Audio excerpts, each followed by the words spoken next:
তোমাদের যে জাগতিক জীবন, পৃথিবীর জীবন, একটা উপমা উদাহরণ দিয়ে বুঝো, যেন আকাশ থেকে আমি পানি নাজিল করেছি, বৃষ্টি দিয়েছি। আমি আকাশ থেকে বৃষ্টি দিলাম, ফাখতালাতা বিহি নাবাতুল আরদ, ওই পানি পেয়ে তার সাথে মিলেমিশে বেড়ে উঠলো মাটির উদ্ভিদ, ফল ফসলের গাছ।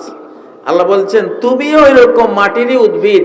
আমি ধান গাছটাকে যেমন মাটি থেকে সৃষ্টি করেছি, তোমাকেও মাটি থেকে সৃষ্টি করেছি।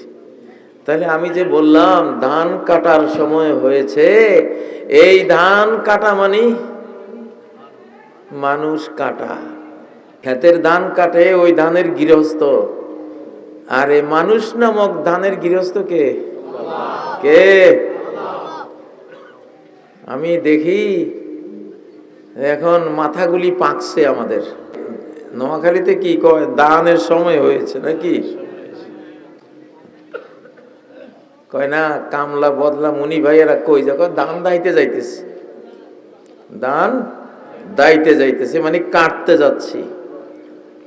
এখন পৃথিবীতে, শুধু বাংলাদেশে না, সারা পৃথিবীতে এখন ধান কাটার সময় হয়েছে।